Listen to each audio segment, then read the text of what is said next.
बिस्मिल्लाहिर्रहमानिर्रहीम। अस्सलाम वालेकुम स्टूडेंट्स, उम्मीद है सब खैरियत से होंगे। आज एमडी कैट केमिस्ट्री का नेक्स्ट लेक्चर्स हम फंडामेंटल ऑफ केमिस्ट्री के बेसिक कंसेप्ट के बारे में पढ़ रहे थे। तो आज हम बेसिक कंसेप्ट में कंसंट्रेशन यूनिट्स ऑफ सॉल्यूशन के बारे में स्टडी करेंगे। ठीक है, तो कंसंट्रेशन यूनिट्स ऑफ सॉल्यूशंस की जो बेटा पहली चीज़ है आपके पास, ठीक है, वो आपके पास है आपके पास मुख्तलिफ परसेंटेज होती है। यानी आपके पास जब एक सोल्यूशन होता है तो सोल्यूशन में दो चीज़ें होती हैं, एक सोल्यूट होता है और एक सॉल्वेंट होता है। तो जो चीज़ स्मॉलर अमाउंट में होती है हम उसको सोल्यूट कहते हैं, और जो चीज़ लार्जर अमाउंट में होती है उसको हम सॉल्वेंट कहते हैं। और ये चीज़ें और ये कंसेप्ट जो है आपको बेसिक लेवल से पढ़ के आ रहे हैं। ठीक है, तो इसमें हमारे पास जो है सोल्यूट की को हम किस परसेंटेज में लेते हैं, ठीक है, या किस यूनिट में लेते हैं, और उसके अलावा हम सॉल्वेंट को किस यूनिट में लेते हैं। तो पहले हम इस चीज़ को स्टडी करेंगे और इससे रिलेटेड जो न्यूमेरिकल्स हैं या जो प्रॉब्लम जो पेपर्स में आ सकते हैं हम उनको सॉल्व करेंगे। देखो बेटा, आपके पास जब भी वर्ड है आपके पास वेट बाय वेट परसेंटेज का, जब भी आपके पास वेट बाय वेट परसेंटेज का ऑप्शन है, इसमें ये वाली जो पहली चीज होती है ये मैंने यहाँ पे लिखी भी हुई है, ये सोल्यूट से रिलेट करती है। ठीक है, ये आपके पास होती है सोल्यूट, मैं यहाँ पे इसको इंडिकेट भी कर, ठीक है, ये आपके पास सोल्यूट होती है। और आपके पास ये वाली जो चीज होती है आपके पास, ठीक है, रेशियो के नीचे होती है जो चीज, ठीक है, ये आपके पास सोल्यूशन होती है। ठीक है, ये आपके पास वेट बाय वेट है। ठीक है, इसमें ये वाला जो वेट है ये सोल्यूट का है और ये वाला वेट जो है सोल्यूशन, यानी इसमें सोल्यूट भी वेट में है और आपके पास सोल्यूशन भी जो है वो वेट में है। नेक्स्ट है आपके पास वेट बाय वॉल्यूम। ठीक है, इसमें सोल्यूट तो आपके पास जो है वो वेट, सोल्यूट का आप वेट ले रहे हैं, सोल्यूट का आप मास ले रहे हैं। मैंने पहले लेक्चर में आपको बताया था कि केमिस्ट्री में मास और वेट का एक ही कंसेप्ट है। ठीक है, यानी ये भी हम कह सकते हैं हम के सोल्यूट का हम मास ले रहे हैं और सोल्यूशन का हम वॉल्यूम ले रहे हैं। ठीक है, अभी नीचे आ जाए, यहाँ पे देखें वॉल्यूम बाय वेट है, तो इसमें आप सोल्यूट का जो है वो वॉल्यूम ले रहे हैं, ठीक है, और सोल्यूशन का आप मास ले रहे हैं। ठीक है, और नेक्स्ट आपके पास जो लास्ट है वो आपके पास है वेट बाय वेट। तो वेट बाय वेट में आपको वेट बाय वेट में आप सोल्यूट का भी वेट लेते हैं और वॉल्यूम बाय वॉल्यूम में आप सोल्यूट जो है उसका भी वॉल्यूम लेते हैं और सॉल्यूशन का भी वॉल्यूम लेते हैं। ठीक है, अभी हम इनको जो है वो डिटेल से जो है वो हम देख लेते हैं, बल्कि इनको हम साथ लिख भी लेते हैं। ठीक है, तो पहला जो है आपके पास, इसको मैं साथ में लिख रहा हूँ यहाँ पे, इसका आपके पास होता है ये जो आपके पास है, ये होता है आपके पास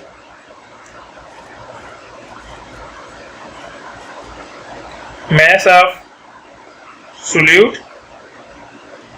सोल्यूट केस में आपके पास मास होता है और आपके पास जो सॉल्यूशन होता है, ठीक है, उसका भी वेट होता है। ठीक है, उसका भी मास होता है। ठीक है, तो यहाँ पे आप क्या लिखेंगे, सॉल्यूशन जो है वो टोटल जो आपके पास होता है सॉल्वेंट और सोल्यूट का जो मिक्सचर होता है वो टोटल 100% होता है। ठीक है, तो आपके पास सॉल्यूशन क्या बन जाएगा यहाँ पे 100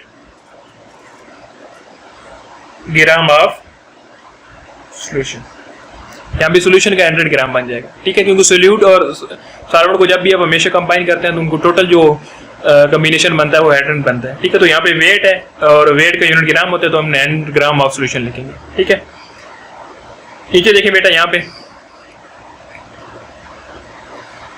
पे आपके पास होगा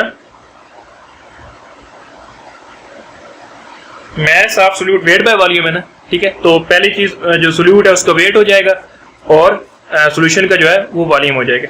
तो मास ऑफ सोल्यूट डिवाइडेड बाय, ठीक है, अब यहाँ पे 100 ग्राम नहीं लिखेंगे। ठीक है, ग्राम यूनिट होता है मास का, वेट का, वॉल्यूम का यूनिट होता है, ठीक है, जो आप सॉल्यूशन के लिए यूज करते हैं वो क्यूबिक सेंटीमीटर। तो यहाँ पे हम क्यूबिक सेंटीमीटर ऑफ सॉल्यूशन लिखेंगे, 100 क्यूबिक सेंटीमीटर ऑफ सॉल्यूशन। ठीक है, अच्छा नेक्स्ट आपके पास है वेट बाय वॉल्यूम परसेंटेज है। वेट बाय वॉल्यूम परसेंटेज में जो आपके पास सोल्यूट का वेट है, सोल्यूट जो है उसका वॉल्यूम है और सॉल्यूशन का जो है वो वेट है। ठीक है, तो इसमें आप कैसे लिखेंगे? ठीक है, it is volume of solute, ये सोल्यूट का वॉल्यूम है। ठीक है, डिवाइडेड बाय, ठीक है, वेट ऑफ सॉल्यूशन। ठीक है, तो उसमें 100 ग्राम ऑफ सॉल्यूशन लिखेंगे। ठीक है, सॉल्यूशन का टोटल आप 100 ग्राम बनाएंगे। ठीक है, ये अब हम इसके बाद जो है नेक्स्ट डिटेल से हम इसको देखेंगे कि हम कैसे प्रिपेयर करते हैं। नेक्स्ट बेटा है आपके पास वॉल्यूम बाय वॉल्यूम। ठीक है, तो इसमें आपके पास जो है जो आपके पास सोल्यूट है उसका भी वॉल्यूम होगा। ठीक है, और जो सोल्यूशन है उसका भी वॉल्यूम होगा। तो उसमें क्या लिखेंगे? It is a ratio of volume of solute and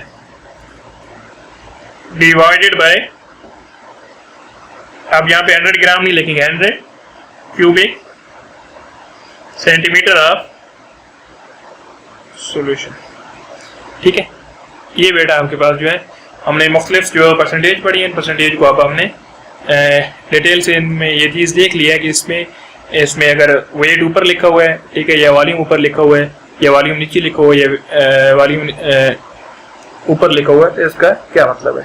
ठीक है, अच्छा अब बेटा इसमें आपके पास एक चीज़ जो है मैं ये आपको बताने लगा हूँ कि ये आप प्रिपेयर कैसे करते हैं। देखो यहाँ पे आपके पास बेटा एक एग्जांपल है। ठीक है, एक एग्जांपल को हम देखते हैं। वो आपसे कह रहा है कि 5% आप प्रिपेयर करें, 5% आपने प्रिपेयर करना है weight by weight NaCl solution, weight by weight NaCl solution. ठीक है, सोडियम क्लोराइड का आपने 5% weight by weight NaCl solution prepare करना है। तो देखो बेटा इसमें ये चीज़ होती है कि सबसे पहले हम एक फ्लास्क लेंगे। ठीक है, यानी हम एक फ्लास्क कह लें या बीकर कह लें, यानी आप एक बीकर लेंगे और उस बीकर को आप एनालिटिकल बैलेंस पे रखेंगे। ठीक है, डिजिटल बैलेंस होते हैं हमारे पास लैब में जिनके ऊपर हम बीकर रखते हैं। ठीक है, और उसमें जो भी चीज़ हम डालते हैं वो उसका डिजिटल जो है वो वेट मेजर करके दे देती है। जिस तरह अभी आप अभी शॉप्स वगैरह पे जाते हैं तो शॉप्स पे जो आपके पास अभी इस टाइम पे जो बैलेंस यूज़ हो रहे हैं वो डिजिटल जो है वो बैलेंस यूज़ हो रहे हैं। ठीक है, तो आप उनको कहते हैं कि 1 किलोग्राम मुझे शुगर चाहिए। ठीक है, तो वो 1 किलोग्राम शुगर जो है वो उनके पास एक एनालिटिकल बैलेंस पड़ा होता है। ठीक है, तो एनालिटिकल बैलेंस के ऊपर वो उसको रखते हैं। ठीक है, और एनालिटिकल बैलेंस जो उनको है जितनी भी आपको शुगर चाहिए होती है, कितने ग्राम चाहिए होती है, ठीक है, तो वो उसको मेजर करके एग्जैक्ट मेजर करके दे देता है। तो इसी तरह लैब में इससे भी ज़्यादा सेंसिटिव हमारे पास एक इंस्ट्रूमेंट होता है। ठीक है, जिसमें हम सबसे पहले उस बैलेंस, ये हमारे पास एक बैलेंस पड़ा होता है। ठीक है, उस बैलेंस के ऊपर हम यहाँ पे एक बीकर जो है वो रखते हैं। ठीक है, इस बीकर में सबसे पहले हम NaCl डालते हैं और हम नीचे जो हमारे पास जो बैलेंस जो नीचे हमारे पास एनालिटिकल बैलेंस पड़ा हुआ है। ठीक है, इससे हम वैल्यूज देख रहे होते हैं, वो हमें वैल्यूज दे रहा होता है। ठीक है, तो वैल्यूज जब हमारे पास 5 ग्राम पे पहुंचती है, ठीक है, तो हम NaCl डालना खत्म कर देते हैं। NaCl हमने 5 ग्राम लेना है, 5% वेट बाय वेट NaCl लेना। तो 5% का मतलब है कि 5% आपने NaCl लेना है। ठीक है, उसके बाद ये लेने के बाद उसके बाद आपने यहाँ से 5 ग्राम जब NaCl ले लिया है तो इसके बाद आपने यहाँ से वाटर ऐड करना है। ठीक है, वाटर कितना ऐड करना है कि टोटल आपके पास इस बैलेंस है जो इसकी जो वैल्यू है, ठीक है, ये मेजरमेंट आपको दे दे 100 ग्राम तक। ठीक है, इस चीज को अपने और से समझना है। आपने सबसे पहले NaCl जो है वो 5 ग्राम डाला। ठीक है, 5 ग्राम डालने के बाद उसके बाद आपने वाटर ऐड करना स्टार्ट कर देना है और वाटर आपने तब तक ऐड करते जाना है जब तक आपका जो बैलेंस है ये 100 ग्राम तक की वैल्यू तक नहीं पहुंच पाता। ठीक है, 100 ग्राम की वैल्यू जब पहुंच जाएगा, टोटल जो इसका जो है इसमें NaCl भी ऐड होगा, वाटर भी ऐड होगा, टोटल जब इसका 100 ग्राम हो जाएगा तो उस टाइम आपके पास 5% वेट बाय वेट NaCl तैयार होगी। ठीक है, नेक्स्ट हम देख लेते हैं मास ऑफ सोल्यूट और 100 क्यूबिक सेंटीमीटर ऑफ सोल्यूशन, यानी वेट बाय वॉल्यूम की जो है हम एग्जांपल देख लेते हैं। ठीक है, इसमें हमारे पास एग्जांपल जो है वो आपके पास है, आपको कहा गया है कि आप जो है वो प्रिपेयर करें। यहाँ पे इसी एग्जांपल को हम ले लेते हैं। ठीक है, बल्कि 10% आपको कहा जाता है। ठीक है, हम एक एग्जांपल ले लेते हैं। 10% आपको कहा जाता है कि आपने वेट बाय वॉल्यूम जो है, ठीक है, वो अपनी शुगर जो है उसका सोल्यूशन प्रिपेयर करना है। ठीक है, हम इसके एग्जांपल ले लेते हैं। अच्छा, अब यहाँ पे 10% जो है हमारे पास जो सोल्यूट है उसकी रेशियो है। ठीक है, तो सबसे पहले हमने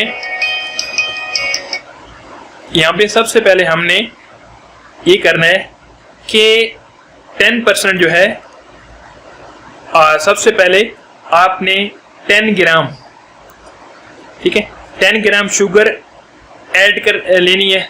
10 ग्राम शुगर को आपने मेजर करना है। ठीक है, वो आपने इसी एनालिटिकल बैलेंस भी करना है किसी बीकर के थ्रू। ठीक है, 10 ग्राम ऑफ शुगर मेजर करने के बाद आप एक मेजरिंग फ्लास्क लेंगे। ठीक है, आपके पास एक मेजरिंग फ्लास्क होती है। अभी आप ये वाला बीकर नहीं लेंगे। ठीक है, अभी वॉल्यूम मेजर करने के लिए आप हमेशा एक मेजरिंग फ्लास्क लेंगे। तो मेजरिंग फ्लास्क में हम क्या करते हैं, ठीक है, ये हमारे पास एक मेजरिंग फ्लास्क होती है। इस मेजरिंग फ्लास्क में हमारे पास 100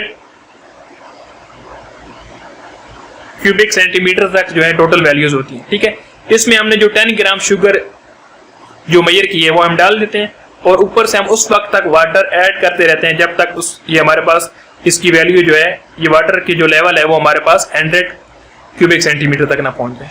ठीक है, ये हमारे पास होता है वेट बाय वॉल्यूम, हम ऐसे प्रिपेयर करते हैं।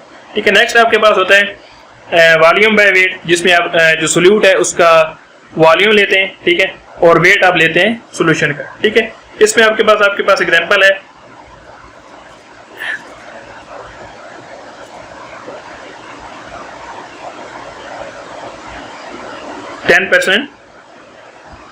ठीक है, एग्जांपल हम चेंज कर लेते हैं। 10% आपके पास है, अपने प्रिपेयर करना है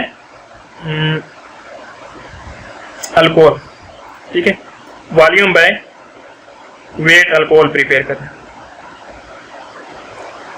ठीक है, इस एग्जांपल में आपके पास क्या होता है, देखिए, अब आपने मेजरिंग सबसे पहले फ्लास्क लेना है, ये मेजरिंग फ्लास्क लेनी है। ठीक है, इसमें आपने अल्कोहल ऐड करना है। जब इसकी वैल्यू 10 के लेवल तक पहुंच जाए, ठीक है, तो वो अल्कोहल आपने वहां तक उसको स्टॉप कर लेना है, अल्कोहल को मजीद ऐड नहीं करना। ठीक है, यानी मेजरिंग फ्लास्क में अल्कोहल को 10 जो है वो क्यूबिक सेंटीमीटर तक, ये आपके पास वैल्यूज दी होंगी। यानी मेजरिंग फ्लास्क में मुख्तलिफ आपके पास लेवल दिए होंगे, 10, 20, 30, 40, 50, 60, 70, इस तरह 100 तक लेवल दिए होंगे। ठीक है, तो जब आपके पास अल्कोहल आपने ऐड करना है मेजरिंग फ्लास्क में, ठीक है, जब उसकी वैल्यू 10 क्यूबिक सेंटीमीटर तक पहुंचती है तो आपने अल्कोहल जो है उसकी एडिशन वहां पे बंद कर देनी है। ठीक है, फिर आपने उस अल्कोहल को जो है, ये वाला जो आपने यहाँ पे यूज किया था, इस बीकर में ऐड करना है।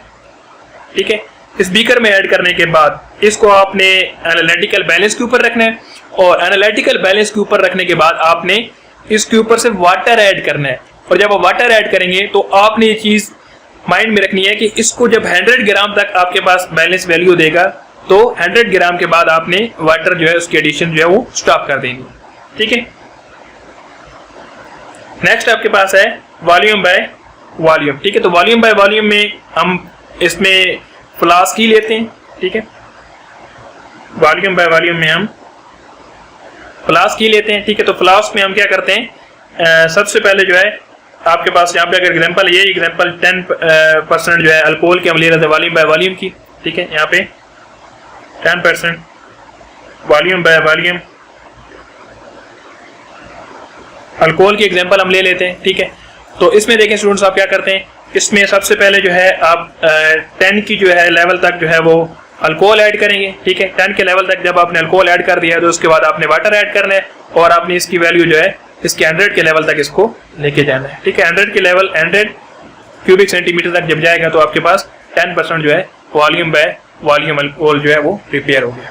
ठीक है, ये आपके पास प्रिपरेशन के मुख्तलिफ मेथड होते हैं और ऐसे आप मुख्तलिफ जो आपके पास चीज़ें होती हैं इनको आप ऐसे प्रिपेयर करते हैं।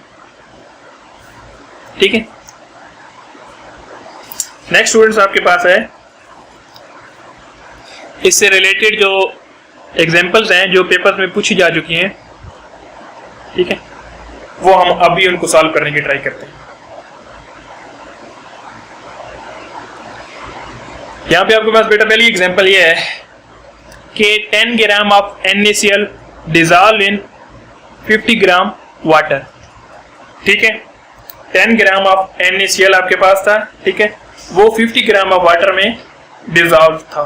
ठीक है, अभी आपने इसकी वैल्यू जो है वो इसकी टोटल जो परसेंटेज है वो आपने यहाँ से इसको कैलकुलेट करना है। ठीक है, यानी हमारे पास वाटर का लेवल दे दिए, सॉल्वेंट यानी इसमें देखें जो हमारे पास सोल्यूशन होता है उसमें दो चीज़ होते हैं, एक हमारे पास सोल्यूट होता है और एक हमारे पास सॉल्वेंट होता है। तो इसमें सोल्यूट उसने दे दी है NaCl, ठीक है, और सॉल्वेंट दे दी है वाटर। ठीक है, अब हमारे पास ये जो एग्जांपल है इसमें सोल्यूट का भी वेट है और सॉल्वेंट का भी क्या है वेट है। तो इसमें वेट बाय वेट का जो है हम कैलकुलेशन है वो यूज करेंगे। ठीक है, तो वेट बाय वेट के लिए हम यूज करेंगे। वेट बाय वेट के लिए हमारे पास कैलकुलेशन हमने क्या पढ़ी है? ठीक है, वेट बाय वेट के लिए हमने कैलकुलेशन ये देखें, वेट बाय वेट के लिए हमने यहाँ पे पढ़ा था हम मैस ऑफ सोल्यूट लेते हैं। ठीक है, और सोल्यूशन जो होता है हमारे पास 100 ग्राम, यानी सोल्यूशन का नीचे हम सोल्यूशन का लेते हैं। ठीक है, और ऊपर हम जो है सोल्यूट का लेते हैं मैस। ठीक है, अब इसमें देखें, इसमें आपने इसको ऐसे सॉल्व करना है कि आपके पास जो सोल्यूट है, ठीक है, सोल्यूट ऊपर आपने लिखना है मैस ऑफ सोल्यूट, आपके पास क्या है 10 ग्राम डिवाइडेड बाय, अब नीचे आपने एक चीज ध्यान रखनी है, नीचे आपके पास होता है mass of solution, mass of solvent नहीं होता, मैस ऑफ सोल्यूशन होता है। ठीक है, यहाँ पे 50 gram of water mass of solvent है, मैस ऑफ सोल्यूशन नहीं है। ठीक है, तो यहाँ पे मैस ऑफ सोल्यूशन लिखेंगे तो मैस ऑफ सोल्यूशन यहाँ पे आपके पास क्या आएगा 50 gram of water plus 10 gram of NaCl, ये आपके पास आएगा 60 ग्राम, ये आपके पास 60 ग्राम आएगा। ठीक है, और जब भी आपने परसेंटेज निकालनी है तो परसेंटेज के लिए आप इसको क्या करते हैं 100 से मल्टीप्लाई करते हैं, तो इसको आप 100 से मल्टीप्लाई कर देंगे तो ये आपके पास आंसर आ जाएगा 16.6%। ठीक है, अच्छा नेक्स्ट एग्जांपल देखें। नेक्स्ट एग्जांपल आपके पास ये पेपर में पास पेपर में पूछी जा चुकी है कि 20 ग्राम आपके पास शुगर है। ठीक है, और इनको आपने 20 ml सोल्यूशन में जो है वो डिसॉल्व करना है। ठीक है, अभी देखें इसमें आपके पास जो है ग्राम यूनिट है, यानी आप मैस ऑफ सोल्यूट यूज कर रहे हैं। ठीक है, और ml यूज कर रहे हैं सोल्यूशन के लिए। ठीक है, तो ml जो है वो यूनिट होता है वॉल्यूम का। ठीक है, तो यहाँ पे आप weight of solute divided by volume of solution ले रहे हैं। ठीक है, ये आप दूसरी एग्जांपल ले रहे हैं, तो इसमें आपने क्या करना है, ठीक है, यहाँ पे देखें मैस ऑफ सोल्यूट आपके पास 20 ग्राम है। ठीक है, यहाँ पे नीचे सोल्यूशन का जो है वो उसने वैल्यू दे दी है। ठीक है, तो इसमें आप ये वाला केस यूज नहीं कर सकते। ठीक है, इसमें सॉल्वेंट की वैल्यू थी, इसमें सोल्यूशन की थी, तो इसमें डायरेक्ट आप वैल्यूज पुट कर देंगे जस्ट। ठीक है, 20 ग्राम डिवाइडेड बाय 20 ml। ठीक है, क्योंकि ये सोल्यूशन का ही है, आपने नीचे सोल्यूशन, आपने ये चीज हमेशा ध्यान रखनी है, जब आपके पास यहाँ पे सोल्यूशन का क्वेश्चन में दिया गया हो तो नीचे आपने वही वैल्यू लिखनी है, जब आपके पास सोल्यूशन ना दिया गया हो, सॉल्वेंट दिया गया हो, तो उसको सोल्यूट के साथ ऐड करके लिखना है। ठीक है, तो मल्टीप्लाई बाय 100। ठीक है, ये इसके साथ कट हो जाएगा। ठीक है, क्योंकि ग्राम और जो आपके पास ml होते हैं ये तकरीबन इक्वल होते हैं। ठीक है, तो आपके पास 100% जो है इसकी वैल्यू आ जाएगी। ठीक है, नेक्स्ट आपके पास है 10 gram of urea dissolve in 30 ml of waters. ठीक है, ये भी वही एग्जांपल आ गई वेट बाय वॉल्यूम की। ठीक है, तो इसमें देखें वही चीज है, अब यहाँ पे एक एग्जांपल में चेंज है, यहाँ पे आपके पास 20 ml ऑफ सोल्यूशन था, यहाँ पे आपके पास 30 ml ऑफ वाटर है, 30 ml ऑफ सोल्यूशन नहीं है। 30 ml अगर सोल्यूशन होता तो हम 30 ml की ही वैल्यू यूज करते, अब ये हम 30 ml की वैल्यू यहाँ पे यूज नहीं कर सकते, तो यहाँ पे हम क्या करेंगे 10 ग्राम डिवाइडेड बाय, ठीक है, सॉल्वेंट का मास प्लस, ठीक है, सॉल्वेंट का वॉल्यूम। ये ml और इससे आपने कंफ्यूज नहीं होना, ml और ग्राम जो है ये तकरीबन आपस में ऑलमोस्ट इक्वल होते हैं, तो 30 ग्राम ये है ये तकरीबन, ठीक है। तो 30 ग्राम, ठीक है, प्लस 10 ग्राम, तो ये आपके पास क्या हो जाएगा 40 ग्राम, ठीक है, मल्टीप्लाई, ठीक है। तो ये आपके पास जो आपके पास आंसर आ जाएगा, आपने इसको कैलकुलेट भी कर लेना, ये आपके पास 25% आंसर आ जाएगा, ठीक है। नेक्स्ट नीचे यहाँ पे एग्जांपल है, उसमें 40 ml ऑफ अल्कोहल है, वो डिजॉल्व है इन 80 ml ऑफ सॉल्यूशन, ठीक है। अब दोनों वॉल्यूम की रेशियो देंगे, ये भी आपके पास वॉल्यूम है और ये भी आपके पास वॉल्यूम है, ठीक है। लेकिन यहाँ पे आपके पास जो है volume of solute divided by volume of solution वाला आप वो यहाँ पे यूज करेंगे, ठीक है। वॉल्यूम बाय वॉल्यूम वाली परसेंटेज और वो वाला फार्मूला यूज करेंगे, ठीक है। यहाँ पे सॉल्यूशन का दिया हुआ है तो डायरेक्ट आप इसको ऐसे ही लिख सकते हैं, 40 ml, ठीक है, divided by 80 ml and multiply 100, ठीक है। तो इसको जब आप सॉल्व करेंगे तो ये आपके पास जो है आंसर आ जाएगा ऑलमोस्ट 50%, ठीक है। इसको 2 पे हो जाएगा, 2 डिवाइडेड बाय 100 50%, ठीक है। ये आपके पास, इसको आप ऐसे सॉल्व करेंगे।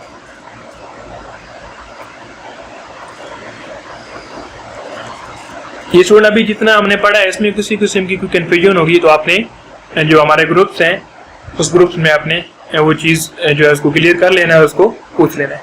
अच्छा, नेक्स्ट जो आपके पास है एक एग्जांपल जो है वो इस तरह भी पूछी जा सकती है कि जैसा कि नीचे मैंने यहाँ पे लिखी हुई है कि आपके पास 50% जो है 15% NaCl है और वेट बाय वेट सोल्यूशन है। 15% ऑफ NaCl का वेट बाय वेट सोल्यूशन है, आपने सॉल्वेंट फाइंड करना है, ठीक है।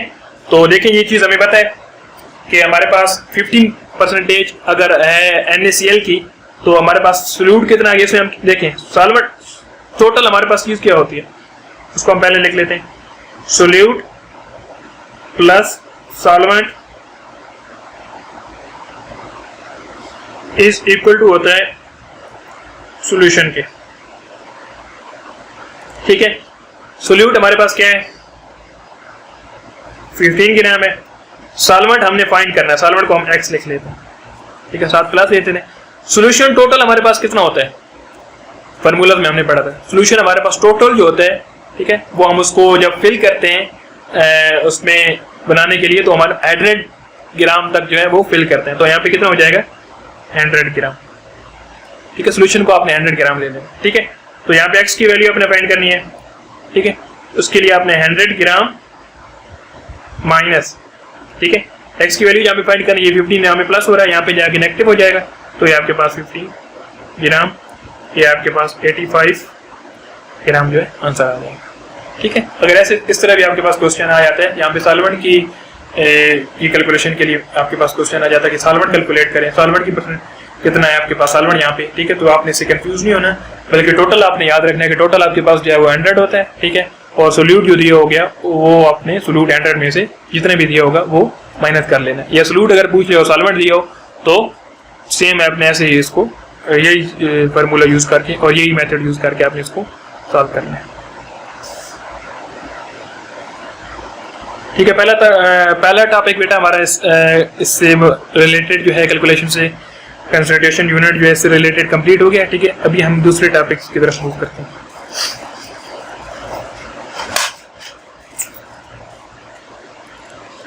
दूसरा टॉपिक बेटा हमारे पास है वो है मोलैरिटी। दूसरा टॉपिक है मोलैरिटी। मोलैरिटी आप जो है बेसिक लेवल से इसको स्टडी करके आ रहे हैं, ठीक है, कि मोलैरिटी आपके पास क्या होती है। देखें मोलैरिटी स्टूडेंट्स आपके पास होती है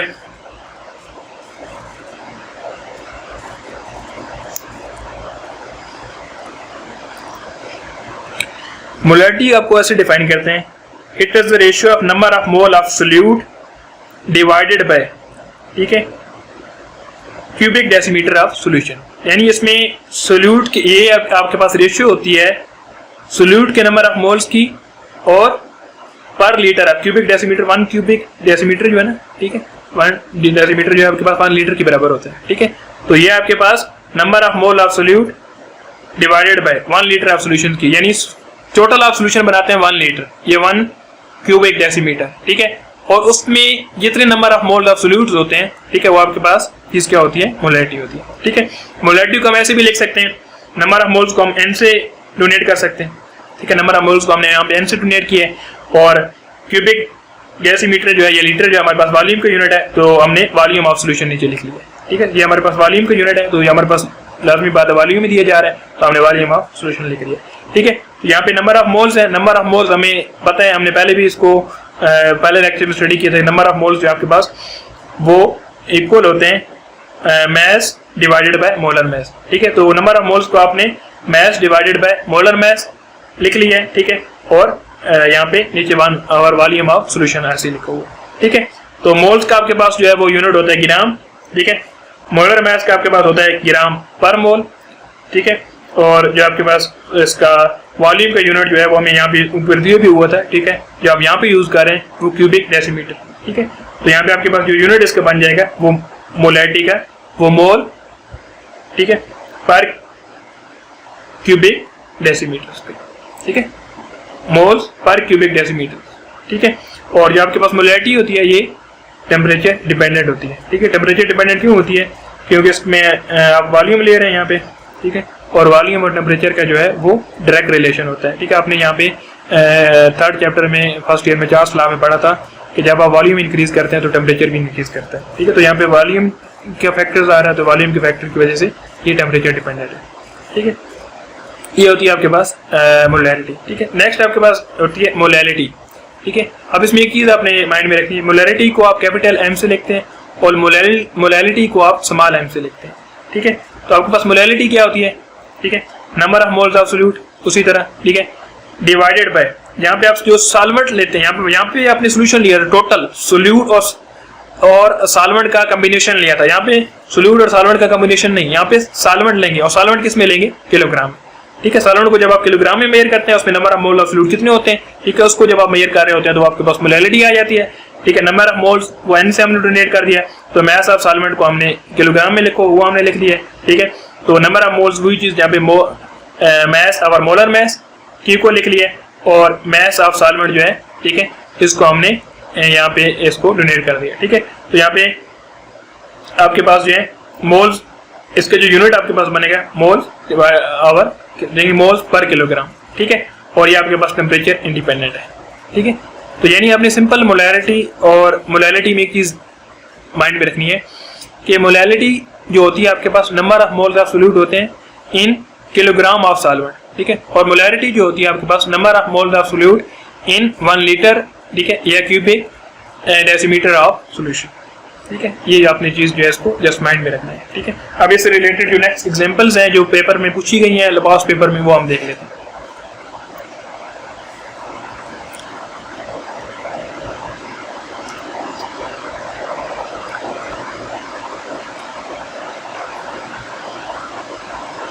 अच्छा, यहाँ पे एग्जांपल स्टूडेंट्स, यहाँ पे आपके पास लिखी हुई है 15 gram of urea dissolve in 500 cubic centimetre of solution, find its molarity, ठीक है।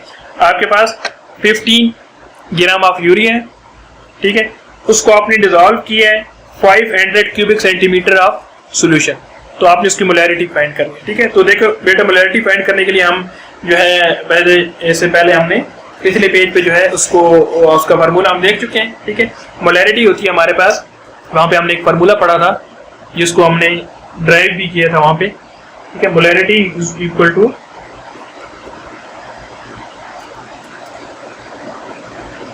mass of solute, ठीक है, molar mass of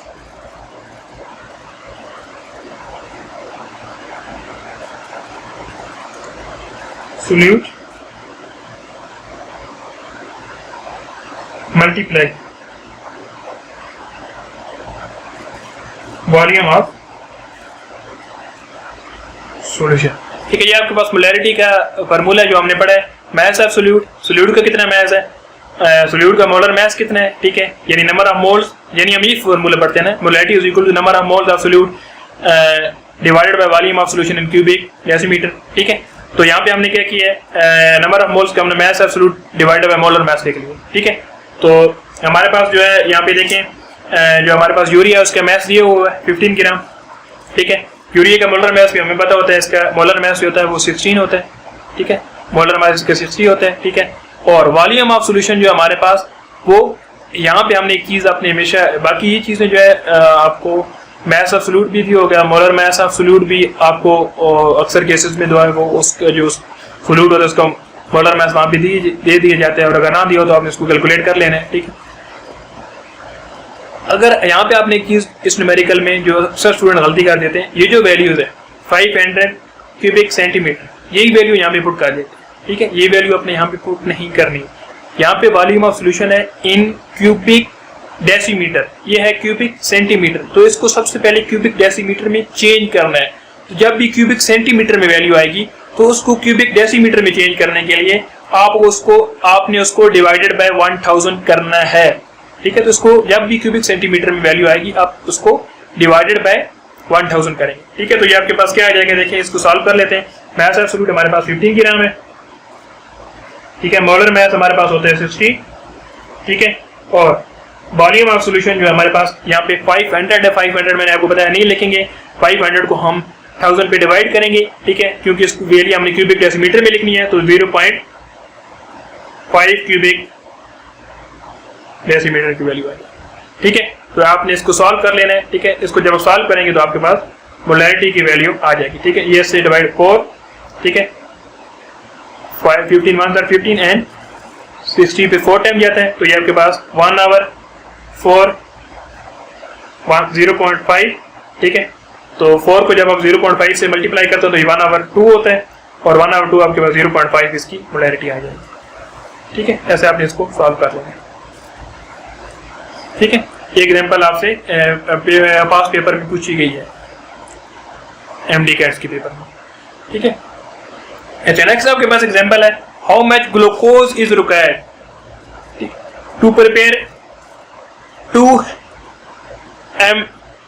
molar solution of. ठीक है, ठीक है, यहाँ पे मैंने एक चीज आपको वहां पे बताई थी कि जब कैपिटल एम लिखा हो तो वो मोलर उसका मतलब है, वहां पे आपने मोलैरिटी जो है उसको लेके चलना है, और जब स्मॉल एम लिखा होगा, ठीक है, तो उसको आपने उसमें आपने मोलैरिटी को लेके चलना है। ठीक है, तो यहाँ पे कैपिटल एम है, तो इससे ये चीज़ शो हो रही है कि ये न्यूमेरिकल जो है ये मोलैरिटी से जो है वो रिलेट कर रहा है। ठीक है, तो यहाँ पे बेटा देखिए आपने क्या करना है, यहाँ पे आपने यही फार्मूला यूज करना है।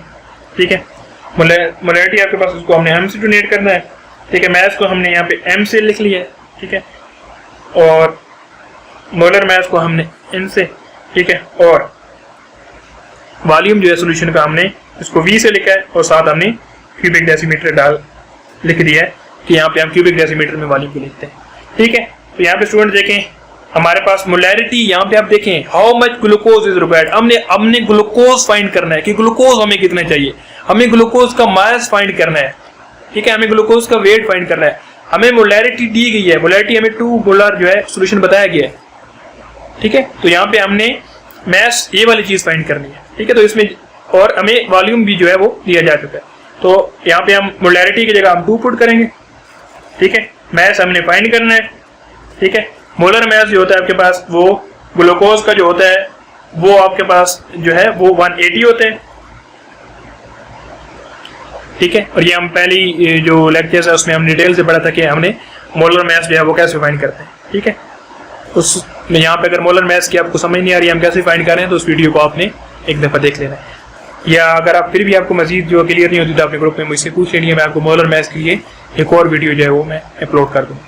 ठीक है, तो वॉल्यूम जो है आपके पास वो 250 क्यूबिक सेंटीमीटर है, तो मैंने आपको बताया कि वॉल्यूम हमेशा अपने क्यूबिक डेसीमीटर में लेना है, जो ये क्यूबिक सेंटीमीटर में, तो इसको डिवाइडेड बाई 1000 करते हैं। ठीक है, तो ये आपके पास क्या आ जाएगा, इसको डिवाइडेड बाई 1000 जब आप करेंगे तो ये 0.25 आएगा। ये कैलकुलेशन आपने खुद कर भी लेनी है।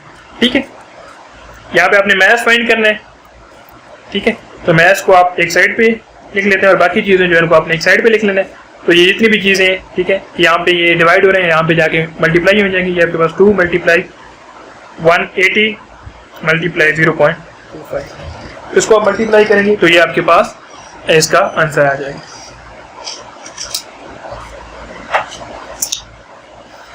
ये हमारे पास मोलैरिटी और मोलैलिटी का कंसेप्ट भी जो है वो कंप्लीट हो चुका है। और नेक्स्ट हम देखते हैं हमारा लास्ट जो है वो टॉपिक है, वो है मोल फ्रैक्शन।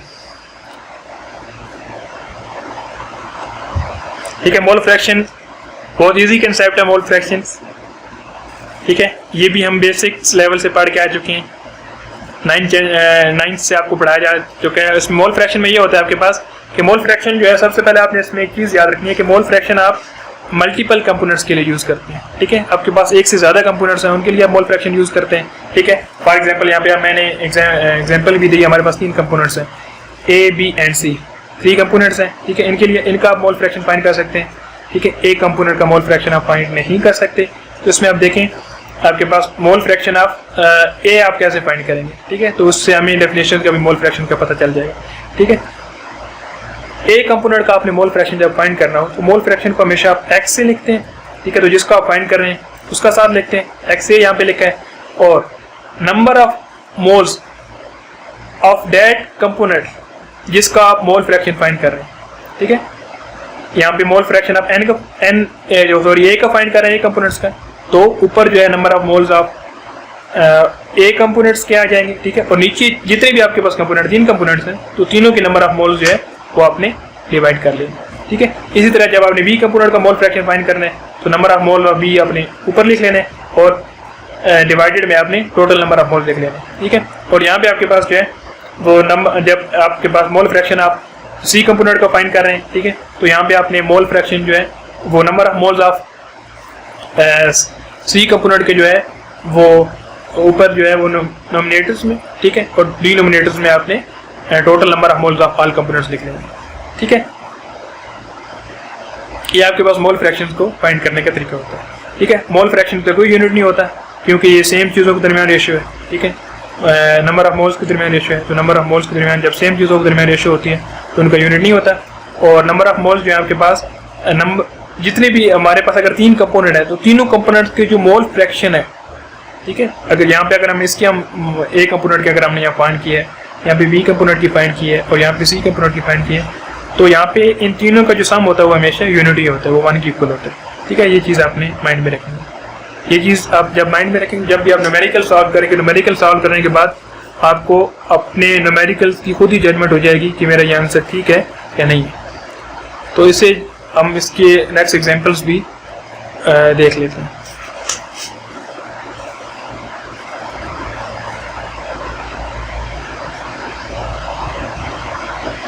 ये देखिए, पहली एग्जांपल आपके पास है, in a mixture of 7 gram of nitrogen and 8 gram of oxygen.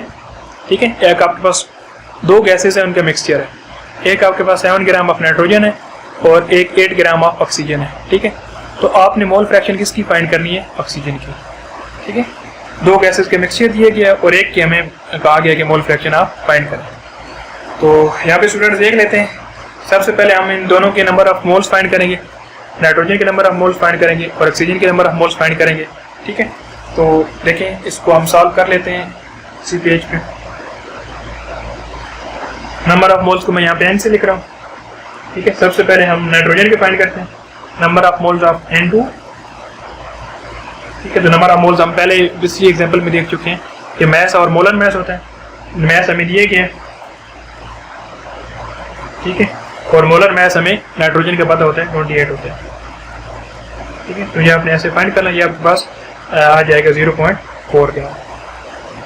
ठीक है, 0.4 जो है ना ग्राम पर मोल जो है आपके पास नंबर ऑफ मोल नाइट्रोजन के आ गए। ठीक है, अभी हम ऑक्सीजन के फाइंड कर लेते हैं। ठीक है, ऑक्सीजन के हम जब number of moles of oxygen यहाँ पे डोनेट करते हैं, ऑक्सीजन के मैस हमारे पास 8 ग्राम है। ठीक है, और ऑक्सीजन का मोलर मैस जो होता है वो हमारे पास 32 होता है। तो इसको हम सॉल्व करेंगे तो ये हमारे पास 0.4 ग्राम पर को मोल की वैल्यू आ जाएगी। ठीक है, इसको आप यहाँ पे सॉल्व भी कर लें। ठीक है, ये आपके पास टोटल नंबर ऑफ मोल्स आ गए हैं। तो आप जब आपने ऑक्सीजन की फाइंड करने हैं, ऑक्सीजन की मोल फ्रैक्शन फाइंड करनी है, तो आपने ऑक्सीजन की mole fraction is equal to,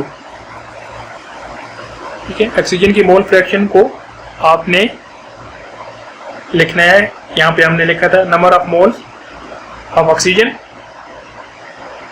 divided by number of moles, total number of moles, ठीक है। तो यहाँ पे आप number of moles of oxygen हमारे पास कितने हैं 0.4, और टोटल नंबर ऑफ मोल्स हम इन दोनों को टोटल कर देंगे तो 0.8 बन जाएगा। तो इसको हम यहाँ पे डिवाइड करेंगे कि तो हमारे पास आंसर आ जाएगा। ठीक है स्टूडेंट, ये आज का लेक्चर, इसमें कोई भी इश्यू हो तो आपने ग्रुप में डिस्कस कर लेना है। अपना ख्याल रखिएगा। अल्लाह हाफ़िज़।